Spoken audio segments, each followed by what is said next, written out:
from the Reddit group TrueOffMyChest. It's just the best subreddit for shocking things. Like, let us know in the comments if you agree if it's the best or one. if you know a better one. Just tell us.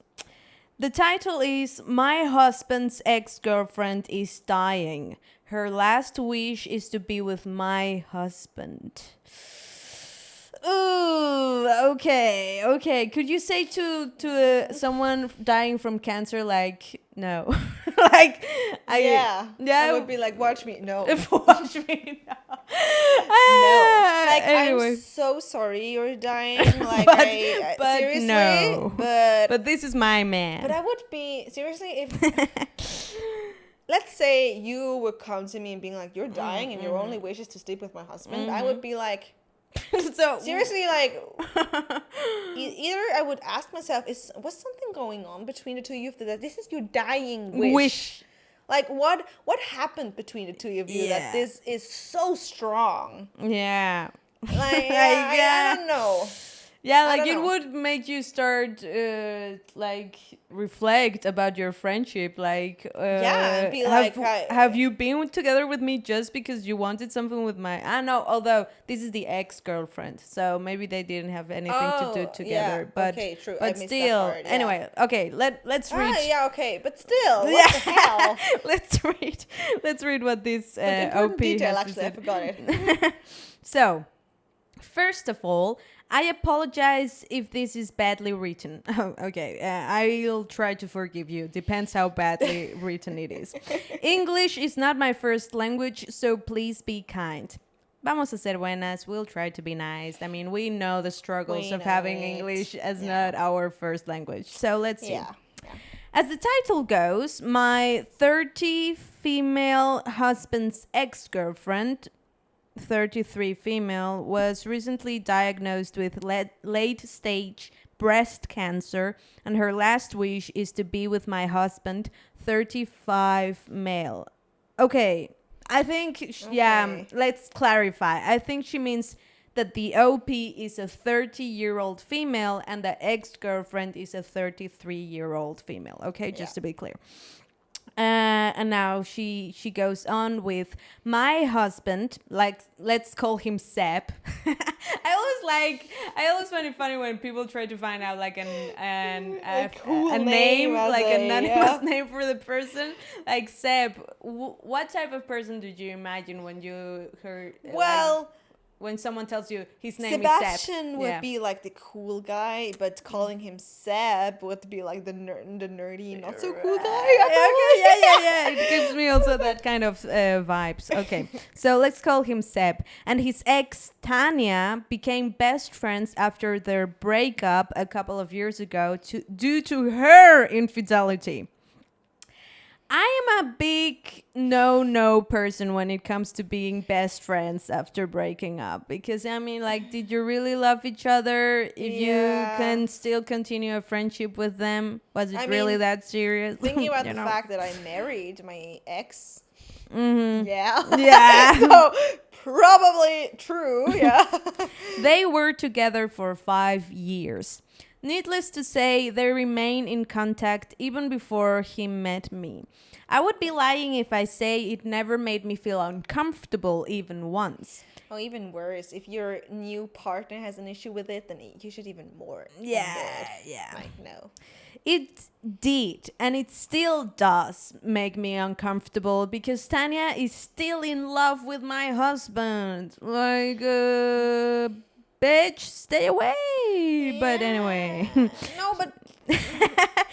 But she should stay away, but more husband. Draw boundaries. Yeah. You are married and hopefully happily married. Exactly. End it. But there are still men who believe they can have it all. Anyways, she never denied it. Okay. And in fact, would even call or message me when she can get a hold of Seb. Aside from cancer, she also has some mental health issues. Thus, my husband would always tell me to be kind and patient. Oh my God, that's something I'm pretty sure you couldn't tell a Latina if that ever happened. Like, hey, be calm and patient with the ex-girlfriend I have who still hasn't got over me. Like, At this point, I'm like, you're in a relationship with her then, huh? Yeah. Where is my patience and understanding? Exactly, bruto. Anyway. Seb is no longer in love with her, of course. Of course. Sure. She cheated and Seb swore that he will never get back to her and that he only sees her as family. Oh. That reminds me of the incest story. Like, can you really think or see someone as family when you slept with them? I couldn't. Oh my god! Have you do you connect the dots? We're at the incest level again. If you think about it. This is already giving me incest vibes. But anyway. Yeah, I never thought about that, but yeah. 2 weeks ago, my husband received a call from Tanya to tell him about the sad news. My husband cried with her and told her everything is going to be okay. Well, I can understand that part. Maybe, because in the end, if someone has cancer, even if you're not that close with them, that can hit you anyways, in a way. I mean, I've cried over people that I've actually never met, but heard that they had cancer and it was their last time, and I felt just heartbroken for them. So and I just had to think right now that being diagnosed with cancer does not mean that you automatically die. Like now there are like higher chances of surviving the disease somehow. But still, like I just need to imagine, like people being like in what was the name of that cruise of the Titanic, just them thinking and people being like everything is going to be like okay, like no, it's not going to be okay, stop saying that when it's clearly not the case. That is really true. Stop saying things are going to be okay when they're clearly not okay. But then they were on the phone the whole day. I'm sorry, I forgot to mention. My ADHD brain took like 2 seconds. I imagine that when me email someone like the Titanic people dying, someone screaming, "It's gonna be okay!" and the people are, "Oh sure, we're not dying anymore." sorry, I got sidetracked. No, but that's what I thought. I just had the Titanic image of someone saying that and everyone being very aware of the fact that couldn't be the case. I should now make a meme out of the fact that you're continuing the story and I'm just there like, oh, funny, I got it now. We need to zoom in, like Suleika's reaction the whole time, she paying attention. Okay, but the OP writes in parentheses, I'm sorry, I forgot to mention that Seb and I moved to Australia a few months ago because of my job and Tanya is in Canada. They mostly talk via long-distance call or WhatsApp. They've been in contact almost every day since we left, which always bothers me, but what can I do? Okay, wait. They are literally in a different continent. Mm-hmm. And he goes this far, with having a long-distance relationship to keep this relationship with his ex-girlfriend that is family. Mm-hmm. That is actually weird because that is a new level. Like you are not even in the same country anymore. You're not even in the same time zone anymore.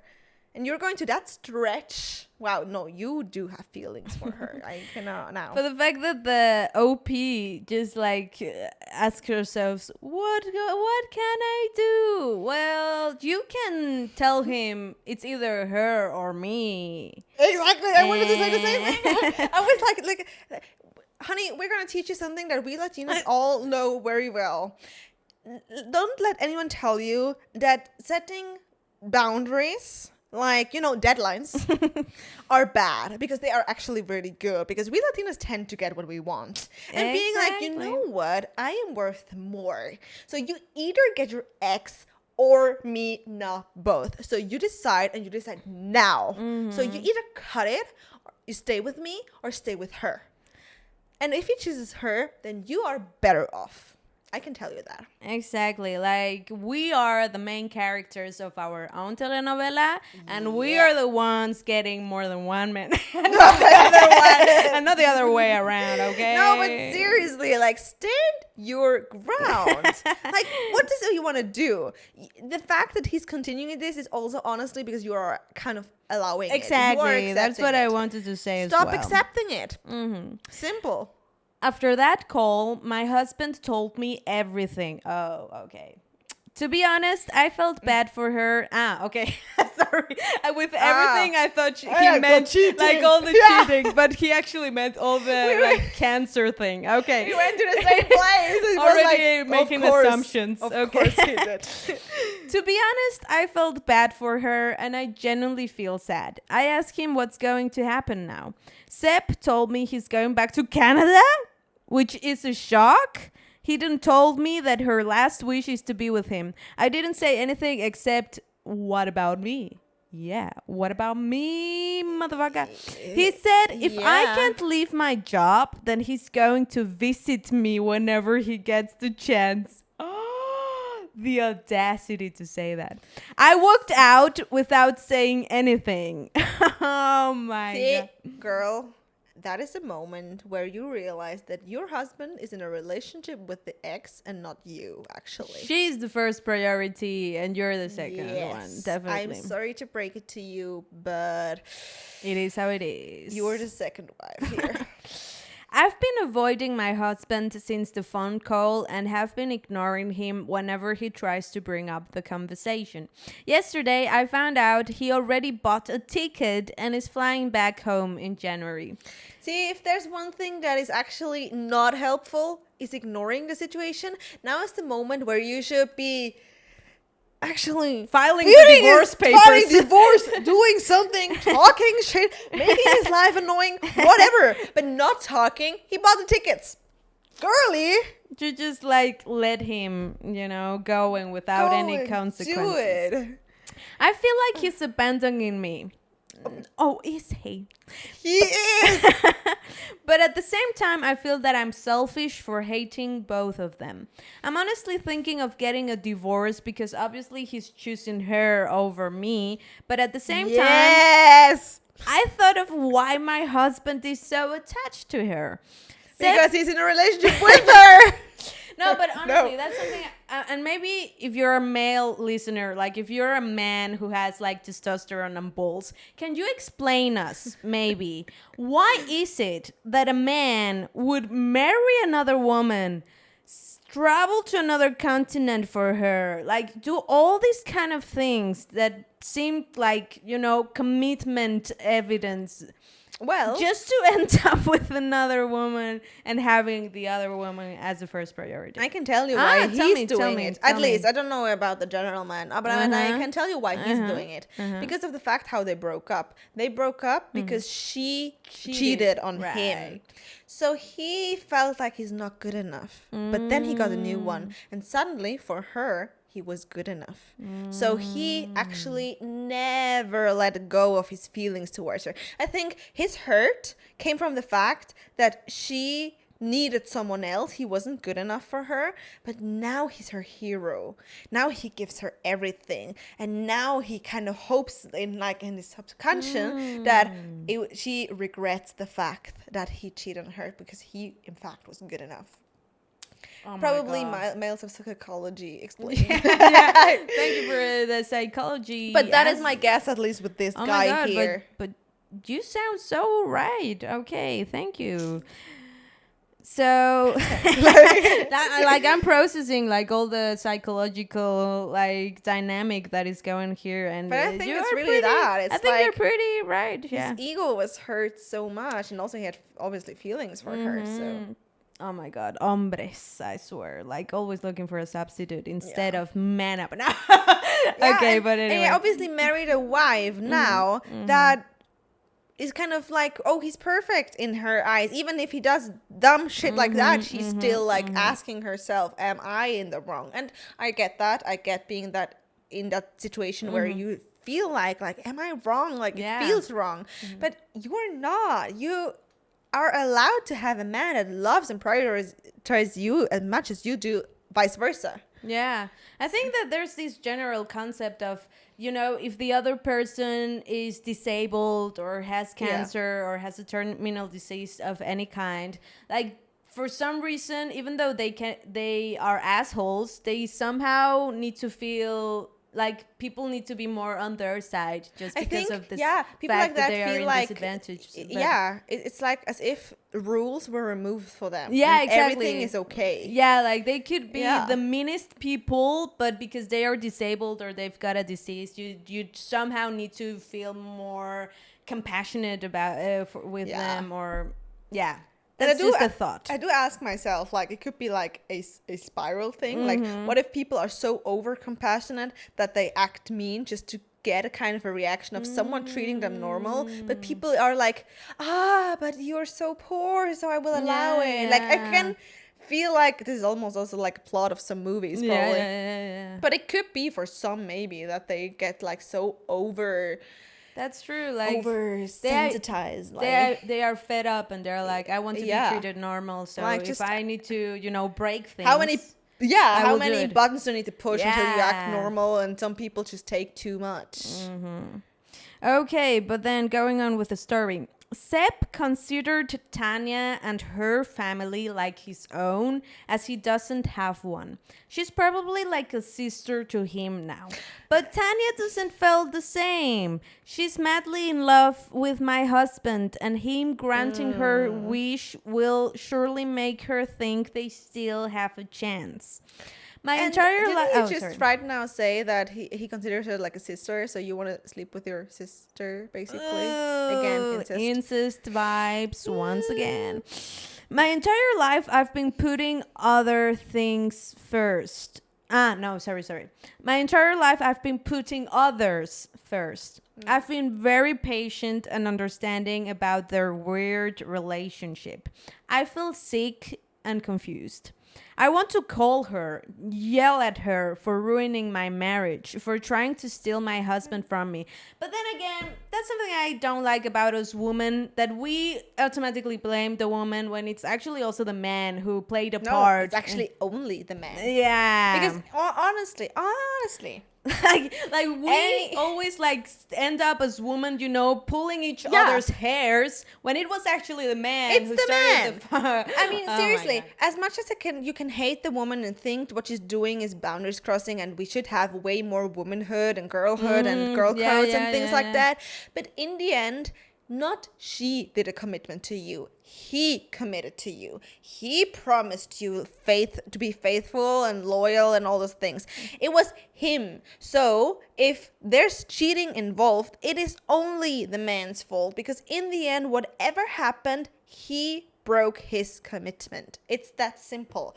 Any man could come to me and say whatever they want to, do whatever they want to, and I would never cheat on my husband because I love my husband, I committed to my husband, and it's just, but if I would do it, it would be my fault. It would not be the guy seducing me. That's why I shaved my hair. If any time a bitch comes over me trying to pull my hair, I would be like, I have no beard, no hair, I'm prepared, bitch. Oh yeah. But hopefully it never goes that far. So but do you have ear hoops? Dangerous. Oh, that's true. I need to think about that. Okay, but then what does she say to our OP? I feel sick and confused. I want right. I want to call her, yell at her for ruining my marriage, for trying to steal my husband from me, for using her sickness to get what she wants, for being a B. I'm so mad at both of them. What did I do to deserve this? Being bad at both of them is valid, yeah. But yeah, what did you do? Well, you didn't, you didn't put any boundaries. You didn't have like enough self-worth for you to not accept what was going on. Don't get us wrong. Yeah, like we're seriously, not supporting them. No, we're not supporting them. Like your husband is an asshole. And your husband is exactly doing what he was doing all those years, going after her. And I can tell you, guaranteed, it's also because he has some feelings, even if those feelings are being hurt of what happened. And it's not in that sense your fault that they're shit-ass people. Seriously not. But take it as a wake-up call. Take it as a wake-up call to that you've been a people pleaser for too long, and that you need to work on your self-worth, set boundaries, and uphold those boundaries so that you can find a partner that respects you in the way that they should. So take that as a lesson. But still realize that they are assholes and you could have not done anything, but probably more, than anyway leave. What really surprises me about this Reddit is that all of the comments are pretty detailed. Like a lot of people put a lot of effort into answering Yeah. to this one. Should I read the comments OP made? Oh yeah. There's Stop like comment. OP like 2 years ago made like an additional comment Oh sure, to yeah. her story. Thank you all for your comments and messages. I didn't expect my post to get this much attention. All I wanted is to get this off my chest so I can focus on work and other things. I've been a mess, and being in another country with no one, only my husband, which isn't reliable, is making my Yes. situation worse. While some people think that Tanya might be lying about her condition, oh my god, I think that's so crazy when people say they have a terminal disease just to find out it's not Yes. true. Anyway, unfortunately, she's not. She was originally diagnosed a couple of years ago and has been on a treatment for it. Only recently she found out it progressed and is now refusing further treatment. Sorry, I wasn't too clear about this. My husband said she's giving up. In fact, she wanted to give up a long time ago, but her family, including my husband, wanted her to fight. He's going back to Canada to be her support as per her request. Seb did suggest that I go back home with him, but my job here in Australia is a dream come true for me and I can't just abandon it, especially not Don't. for her. I know that divorce is the wise decision here. My husband obviously can't let go of her and we can't build a life together if he has a baggage. I love my husband so much to the point that I endure all of this through the years. Thinking of divorce makes me feel like I'm dying and I don't know if I will ever be ready of letting him go. I haven't talked to my husband yet, but I think he already knows what's going to happen. I apologize for everyone who's asking for an update. As many have guessed, I am not a good communicator, which is why the situation got this bad. Ah, okay, she is a little bit conscious about that. Yeah. I am partially to blame for letting this happen to me, to us. But she's also very harsh to herself. yeah, She's yeah. super harsh. I already contact a lawyer to know the next step. Again, thank you everyone for your comments and messages. It made me feel better. I feel horrible for wanting to stop a dying person's wish and for being mad with someone who's helpless, but you No, are but all right. Dying gives that doesn't give you a green card or white card to cheat. I should also think of myself. That's the last sentence. What was the top comment? The top comment, let me see. Please take care of yourself in this moment. If possible, maybe the divorce can happen before he leaves. That way you both can break clean. And once she does die, he might come back with beautiful words of remorse or guilt, but please don't let that blind you. He has Yeah. made his choice, and if he is this attached, there will forever be a shadow from her staining everything. Wishing you the best. Oh my god, like everyone is so nice in this Reddit Yeah, kind of yeah. section. Yeah. Oh, it's really nice, actually. But honestly, to all our followers or listeners or whatever, I get how it is being a people pleaser because I am too. But I can tell you, having your self-worth, knowing that the love you give out is the love you should expect in return, and that you should have a partner that respects you and loves you and all your flaws and everything and prioritizes you is the best thing you can have. And everything less than that, and this is not even the bare minimum, go over the bare minimum, go even more on top of that, honestly, because you should not be together with someone that gives you the bare minimum. You should be above that. It should take you off the floor. And I know it's hard, but it's so worth it. Don't stay with someone that does not prioritize you. And if you need to be alone, be alone. Really. Yeah. Because I can tell you the right one will be there for you in all the good and bad times, and you will be glad that you kicked every one off your plate for this guy or woman, by the way, for this partner, for this life partner. Yeah. And it can also be a friend, by the way. It does not always have to be a romantic partner. It can also be a friend that gives you that type of love or dedication and you give it back. But it's Yeah. worth it. Yeah, like there's always this expectation that your soulmate needs to be like a sexual romantic partner, but it Yes. doesn't need to be. Like if you have Yeah. a really good friend, that's already It's actually something. even better because thinking about it, your soulmate should be your best friend. and a truly best friend. A friend that you could go years with never being sexually involved, but you feel yourself and comfortable and happy and The good. trust, yeah. And if your best friend is your husband or your partner, your wife, whatever, then you've gained the best thing in life. And if your best friend is just a friend, then that too can be more than enough. Yeah, definitely. So that was our motivational. Yes. Like, That was have a little bit of respect for yourself. Yes. Speech.